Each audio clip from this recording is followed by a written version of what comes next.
শ্বশুরবাড়িতে প্রথম এন্ট্রিতে দেওরের সাথে দেখলাম একরকম একটা কানমোলা খেয়েছে।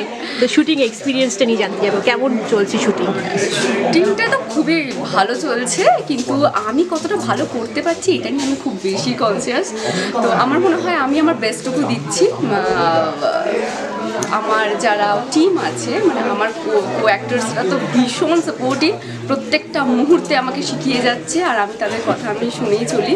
আমি পাকামোটা একদম করি না, তো আমি খুব গুড স্টুডেন্ট। তো ঠিক আছে, ভালো লাগছে আমার। এটা তো আগে একটা ফিল্মও হয়েছে, ফিল্মটা কি তোমার দেখা? হ্যাঁ, আমার কাজের ক্ষেত্রে কাজ শুরু করার আগে আমি 2-3 বার দেখেছি, তার আগে মা বাবার সাথে তো অনেকবার দেখেছি। আর আমার প্রত্যেকটা ক্যারেক্টার, মানে আমার মিঠুন মুখার্জির ক্যারেক্টারটা কোনোদিনও আমি করতে পারবো সেটা তো মানে আনএক্সপেক্টেড, কিন্তু আমি খুব চ্যালেঞ্জিং, খুব টাফ ব্যাপারটা, কিন্তু আমার খুব মজা লাগছে। তাদের এক্সট্রা কোনো চাপ হচ্ছে? খুব চাপ হচ্ছে, কিন্তু চাপটাকে আমি এনজয় করছি। আমি জানি যে এরকমভাবে যদি আমি করি, আমি তৈরি হচ্ছি, আমার বেস্ট রেডি হচ্ছে।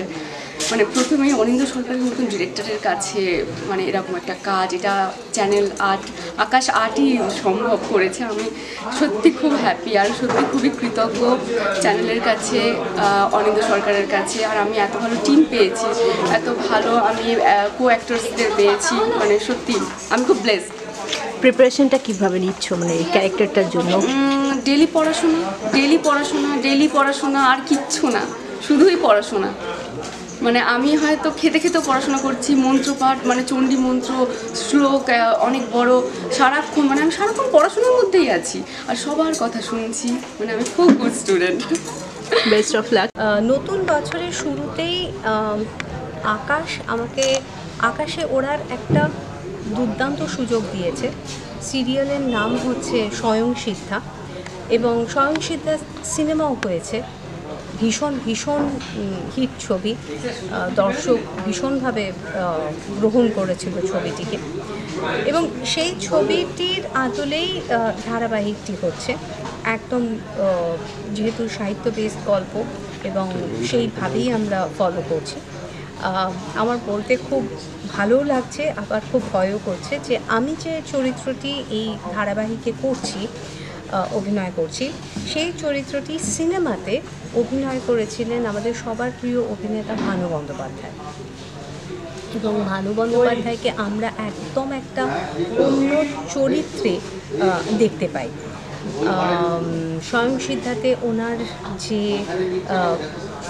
চরিত্রটা ছিল সেটা হচ্ছে বেসিক্যালি যে নায়ক, উনি তো নায়কের ক্যারেক্টারে অভিনয় করেছিলেন রঞ্জিত মল্লিক।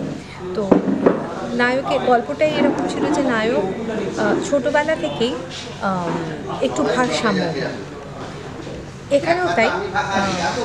ও বিশ্ব বসু, ও এই নায়কের ক্যারেক্টারে অভিনয় করছে, দুর্দান্ত করছে, ছেলেটি থিয়েটার করে। এবং আমার চরিত্রটার নাম হচ্ছে সরলা, নামেও সরলা, কাজেও সরলা। এবং কেন জানি না আমার বোধহয় একটা গোল মুখ রয়েছে, যেটা এখনও খুব সহজ সরল রয়ে গেছে, দর্শকদের সেটাই ভালো লাগে।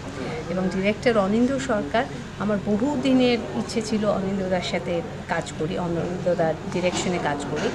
তো এই 2024-এ এসে সেই ইচ্ছেটা সফল হয়েছে। অনিন্দ্যদা যখন গল্পটা শোনে, তখন সরলার চরিত্রটির জন্য আমাকে বেছে নেন। কারণ যেহেতু ধারাবাহিক সিরিয়াল, কিছু মনে করবেন না, ডেফিনেটলি আমার অনেক পুরুষ বন্ধু রয়েছেন এবং ফ্যানেরা রয়েছেন, যারা পুরুষ দর্শক রয়েছেন যারা সিরিয়াল দেখেন, কিন্তু তা সত্ত্বেও মহিলা দর্শকরা কোথাও একটা সংখ্যায় বেশি।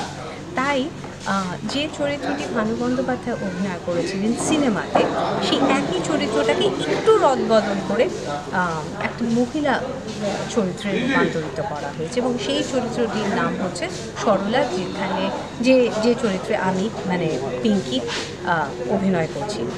আজকে যে সিনটি দেখা হলো সেটা হচ্ছে নতুন বউ সবে মাত্র বাড়িতে ঢুকেছে, মানে সবে মাত্র আলতায় সিঁদুর মানে দুধে আলতায় পা দিয়ে বুঝে গেছে যে এ শ্বশুর বাড়ি কিন্তু খুব সহজ জায়গা নয়। এবং নিবারণ মানে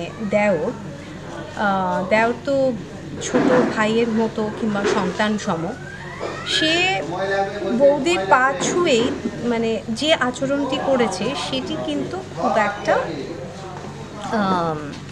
ভালো নয় ইন দ্য সেন্স যে তার মধ্যে কোথাও একটা অশ্লীলতা রয়েছে এবং সেটা সে বুঝতে পেরেছে।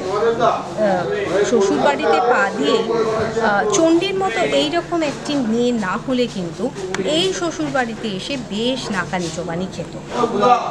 এবং পরবর্তীকালে আমি গল্প বলবো না, কিন্তু এই চণ্ডীর একটি ডান হাত হয়ে যাবে হচ্ছে সরলা। ছোট কর্তাকে ছোটবেলা থেকে পিঠে করে মানুষ করেছে। তার চরিত্রটি অত্যন্ত মমতাময়ী একটি চরিত্র এবং সে ভীষণ সর্বসহা একটি চরিত্র এবং সরলার সবসময়ই একটা প্রার্থনা ছিল যে এই বাড়িতে সঠিক যোগ্য নতুন বউরানী যেন আসে।